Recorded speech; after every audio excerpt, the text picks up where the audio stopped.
جو ہو گیا سو ہو گیا، میں وہ سب دوبارہ نہیں دہرانا چاہتا۔ اب بھی مجھے تمہارے یہاں رہنے سے کوئی مسئلہ نہیں، میں صرف اس لیے فکر مند تھا کہ مجھے کل انقرہ جانا ہے 1 ہفتے کے لیے، پھر واپس کپادوکیا آ جاؤں گا اور کچھ دن بعد اپنے ملک چلا جاؤں گا۔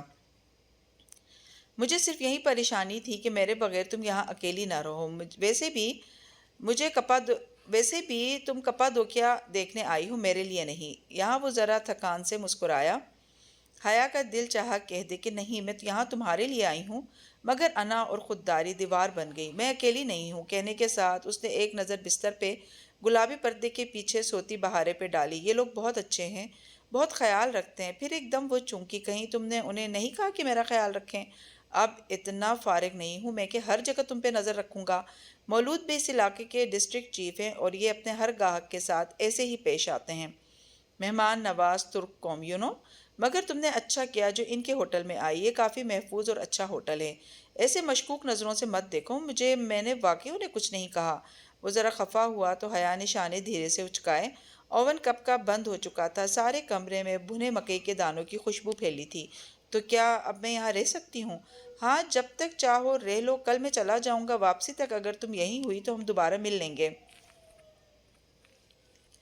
انقرہ کیوں جانا ہے؟ اس نے فطری طور پہ ذہن میں آنے والا سوال پوچھا تھا، مگر جہان چند لمحے بہت خاموش نظروں سے اسے دیکھتا رہا۔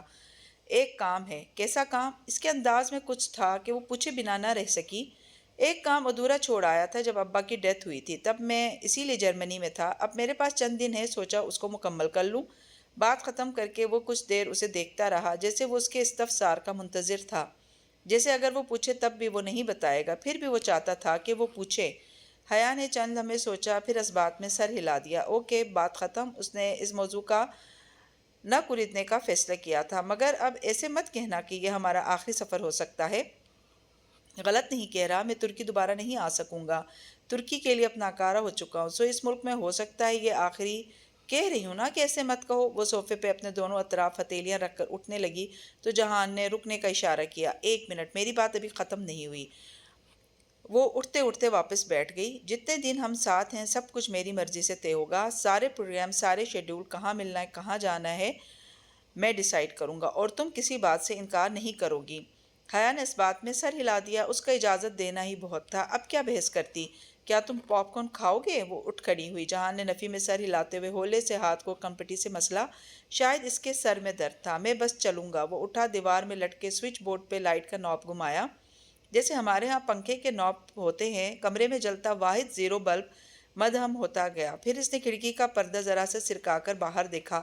حیا نے اوون کا ڈھکن کھولا اور گرم گرم پھولا ہوا پاپ کارن کا پیکٹ نکالا۔ جہان تب تک کھڑکی کے سامنے سے ہٹ کر دوبارہ سے بتی تیز کر چکا تھا۔ اگر ڈی جے ہوتی تو کہتی ایسی بتیاں ہماری یونیورسٹی میں بھی پائی جاتی ہیں، لیکن اگر وہ ہوتی تو پھر مسئلہ ہی کیا تھا۔ آشیانہ کے نئے مہمان آ گئے ہیں، غالباً باہر رش ہے، اس کے چھٹنے تک انتظار کرنا ہوگا۔ وہ صوفے پہ اسی جگہ بیٹھتے ہوئے بولا جہاں ابھی وہ بیٹھی تھی۔ تم تھکے ہوئے لگ رہے ہو، چاہو تو لیٹ جاؤ، میں آتی ہوں۔ اسے وہیں چھوڑ کر وہ ڈریسنگ روم میں آئی تاکہ وہاں سنگار میز پہ رکھا شیشے کا بڑا پیالہ اٹھا لے۔ اس جگہ پہ فرش پہ ابھی تک افشاں کے ذرات دکھائی دیتے تھے، حالانکہ پنار نے صاف بھی کیا تھا۔ پیالہ اٹھاتے ہوئے اس نے آئینے میں خود کو ایک نظر دیکھا تو جھٹکا سا لگا۔ سرخ مترنم آنکھیں، زرد پڑتا چہرہ۔ اللہ اللہ، وہ اتنی دیر سے ایسی لگ رہی تھی۔ وہ بھی کیا کہتا ہوگا کہ اس کے غم میں رو رہی ہے۔ پیالہ چھوڑ کر وہ باتھ روم میں گئی، سنک کے اوپر جھک کر منہ پہ پانی کے چھینٹے مارے، پھر تولیے پہ چہرہ تھپ تھپایا، بال برش کی اور ذرا خود کو کمپوز کرتی باہر آئی۔ جہان اسی طرح سر ہاتھوں میں دیے بیٹھا تھا۔ جہان، اس نے محتاط انداز میں پکارا۔ جہان نے اسی پل سر جھکائے ہاتھ کی پشت سے ہونٹوں کے اوپر چھوا۔ خون کے قطرے۔ وہ کھڑی کی کھڑی رہ گئی۔ جہان، تمہارے ناک سے خون آ رہا ہے۔ وہ بنا کچھ کہے تیزی سے اٹھا اور باتھ روم کی طرف لپکا۔ حیا تیزی سے پیچھے آئی اور کھلے دروازے سے دیکھا۔ ٹونٹی فل کھولے وہ سنک پہ جھکا ناک اور چہرے پہ پانی ڈال رہا تھا۔ وہاں کھڑے ہونا اسے مناسب نہ لگا تو وہ واپس صوفے پہ آ کر بیٹھ گئی۔ پتہ نہیں اسے کیا ہوا تھا، ایسے اچانک۔ چند منٹ گزرے کہ وہ تولیے سے گیلا چہرہ خشک کرتا باہر آیا۔ کیا ہوا تھا؟ وہ فکر مندی سے اسے دیکھنے لگی۔ وہ جواب دیے بنا اس سے تھوڑا فاصلے پہ صوفے پہ بیٹھا اور تولیہ اس ہاتھ پہ ڈال دیا۔ نکسیر کیوں پھوٹی؟ اتنی گرمی تو نہیں ہے؟ کیا پہلے بھی کبھی ایسا ہوا ہے؟ کتنے سوال کرتی ہو؟ وہ جیسے اکتا گیا۔ جتنے بھی کروں مجھے حق ہے اس کا، اب بتاؤ کیا ہوا تھا؟ جہان نے نکاہت بھری نظروں سے اسے دیکھا اور پھر چند لمحے یوں ہی دیکھتا رہا، ایسے ہی ابھی وہ انقرہ کے کام کے متعلق بات کرتے ہوئے دیکھ رہا تھا۔ اردو میں بات کرتے ہیں حیا، وہ جاگ رہی ہے۔ حیا نے چونک کے جیسے بہارے کی طرف گردن موڑ کر دیکھنی چاہی تو وہ جیسے بگڑ کر بولا، ہاں اب تم اسے دیکھنے لگو تاکہ اسے پتہ لگ جائے کہ ہم اس کے بارے میں بات کر رہے ہیں۔ سوری، اس کی گردن خفیف سی آدھے رستے سے پلٹ آئی۔ مگر تمہیں کیسے پتا کہ وہ جھاگ رہی ہے؟ اس کے پاؤں کا انگوٹھا تناؤ کی پوزیشن میں ہے، پیشانی پہ پڑے بل اور پلکوں کی لرزش۔ مجھے پتا ہے وہ نہیں سو رہی، مجھے دیکھتے ہی سوتی بن گئی تھی، اسے ڈر ہے کہ میں اسے ڈانٹوں گا۔ یہ آدمی بھی نہ کبھی کسی کو انسانوں کی نظر سے نہیں دیکھے گا۔ اچھا اب بتاؤ تمہیں کیا ہوا تھا؟ نکسیر پھوٹنے کی وجہ کوئی عام سی بھی ہو سکتی تھی، مگر اس کا اندازہ اس بات پہ غماز تھا کہ کچھ ہے جو وہ چھپانا چاہتا ہے مگر بتانا بھی چاہتا ہے۔ چند لمحے وہ بالکل خاموش رہا، مکئی کے دانوں کی خوشبو ہر گزرتے پل باسی ہوتی گئی۔ پھر اس نے دھیرے سے کہنا شروع کیا، انقرہ میں میری سرجری ہے، کھوپڑی کو کھول کر کی جانے والی سرجری۔ اس نے رک کر حیا کے تاثرات دیکھو، بنا پلک جھپکے سانس روکے اسے منتظر سی دیکھ رہی تھی۔ جب میں جیل میں تھا تو ادھر آنکھ کے قریب ایک زخم آیا تھا، یہاں ایک کیل گھس گئی تھی، یہ 1.1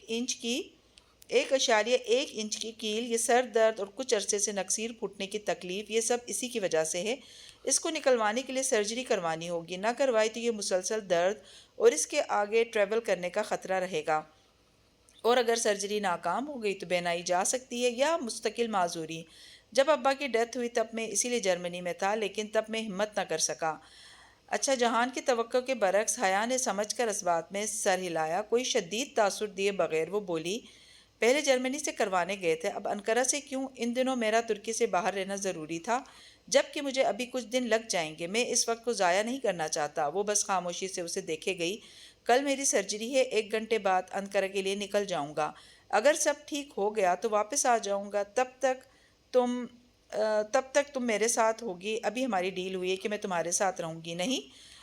ہماری بات کپادوکیا کی ہوئی تھی، وہ قطعیت سے کہتا منع کرنا چاہ رہا تھا، پر وہ کچھ بھی نہیں سن رہی تھی۔ تم نے کہا تھا یہاں، اور میں نے یہاں سے مراد ترکی لیا تھا، ہماری ڈیل ترکی کی ہوئی تھی۔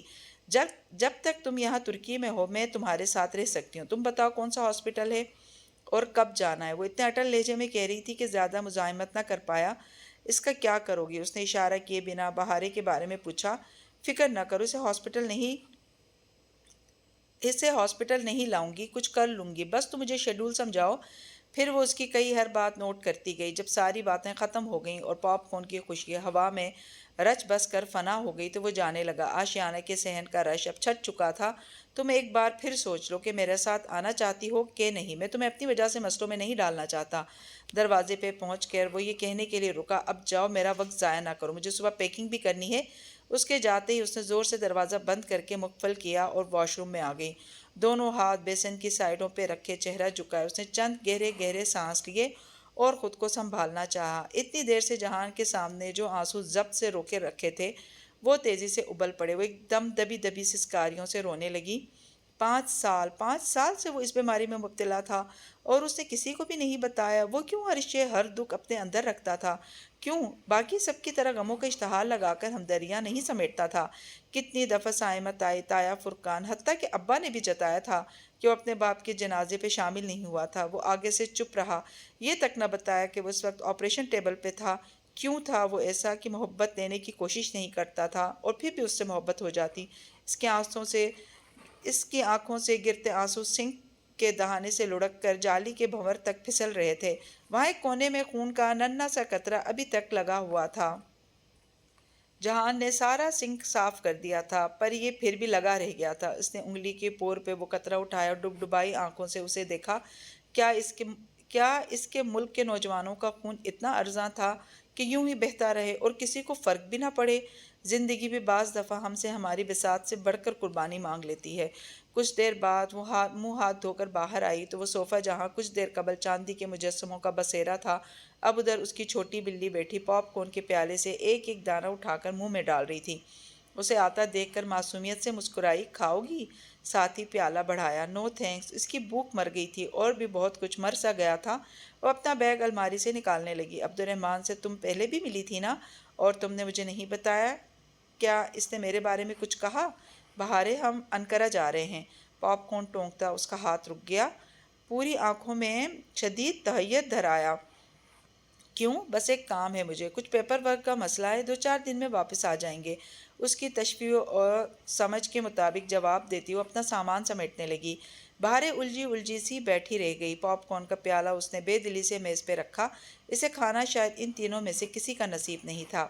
انقرہ اتنا ہی خوبصورت اور صاف ستھرا سا شہر تھا جتنا کہ استنبول، مگر اس نے نہ وہ شہر دیکھا گیا نہ ہی کچھ اور۔ آس پاس کیا ہو رہا ہے اسے کچھ خبر نہیں تھی۔ اس کا دل، دماغ اور ساری توجہ بس ایک نقطے پہ تھی، آج جہان کا آپریشن ہے۔ اس نے جہان کے ہاسپٹل سے 2 بلاک چھوڑ کر ایک ہوٹل میں کمرہ لیا تھا۔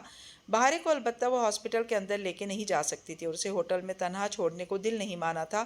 وہ اس بچی کو کس کے پاس چھوڑے؟ اور ہر مسئلے کی طرح اس میں بھی اسے حالے کا خیال آیا تھا۔ حالے میں کیا کروں؟ فون پہ حالے کو تھوڑی بہت جمع تفریق کے ساتھ ساری بات بتا کر وہ اب اس سے مدد مانگ رہی تھی۔ یہ تو کوئی مسئلہ نہیں، میری نانی انقرہ میں رہتی ہیں، ایڈریس تمہیں بتا رہی ہوں، وہاں سے کافی قریب گھر ہے ان کا، تم صبح بچی کو وہیں چھوڑ دیا کرو، پھر شام میں لے جانا چاہو تو تم بھی وہیں رہ لو۔ اوہ، حالے کی نانی! اسپرنگ بریک میں جب ایکسچینج اسٹوڈنٹس ترکی کی سیر کو گئے تھے تو ان کے ڈورم بلاک سے جو بھی انقرہ گیا حالے کی نانی کے پاس ضرور گیا تھا۔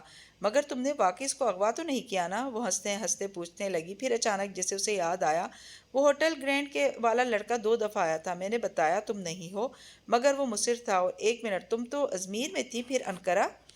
اوہ ہاں، وہ میں آج ہی ادھر آئی ہوں، مگر اسے مت بتانا۔ اور یہ بات تو ابھی تک اس نے جہان کو بھی نہیں بتائی، شاید اس لیے کہ اس سے بڑے مسائل اس کے سامنے تھے۔ حالے کی نانی صبیحہ نور اتنی ہی مشفق، ملنسار اور مہمان نواز خاتون تھیں جتنی کہ ترک عوام ہو سکتے تھے۔ اور ایک وہ لوگ تھے، اسلام آباد میں ان کی یونیورسٹی میں کتنی ہی غیر ملکی اور بالخصوص ترک لڑکیاں پڑھنے آئی ہوئی تھیں، مجال ہے جو وہ کبھی کسی کو اپنا شہر گھمانے لے گئی ہو۔ پتہ نہیں کیوں مگر ہم پاکستانی اسٹوڈنٹس کے پاس ایسے کاموں کے لیے وقت ہی نہیں ہوتا۔ سب سے اچھی بات یہ ہوئی کہ صبیحہ آنٹی نے بتایا کہ مسز عبداللہ، مہر اور عروہ کل ان کے پاس رہنے آ رہی تھیں۔ ڈی جے اور اس کی ہوسٹ فیملی۔ پہلا کھانا پلاؤ مسور کی دال کا چوربا۔ بعض لوگوں کا نام بھی کتاب کے سرورق کی طرح ہوتا ہے، سنتے ہی یادوں کا ایک ایک بے کراں سمندر ہر سو امڑ آتا ہے۔ صبیحہ آنٹی کو اپنا مسئلہ سمجھا کر کہ ایک دوست کے لیے اسے اسپیشل جانا ہے، بہارے ادھر نہیں رہ سکتی، اس نے بہارے کو علیحدہ لے جا کر چند ایک ہدایات مزید کیں۔ تم اچھی لڑکی بن کر رہو گی نا؟ بہارے نے اس بات میں سر ہلا دیا، البتہ وہ خوش نہیں لگ رہی تھی۔ تم مجھے روز چھوڑ کر چلی جایا کرو گی کیا؟ سب مجھے ایسے ہی چھوڑ کر چلے جایا کرتے ہیں، کوئی مجھ سے پیار نہیں کرتا۔ اس کا پہلے سے دکھی دل مزید دکھ گیا۔ ایک دم سے اسے اس پھول سی بچی پہ بے پناہ ترس آیا۔ پاشا بے کے اعمال نے اس کی فیملی کو کسی فٹ بال کی طرح بنا دیا تھا۔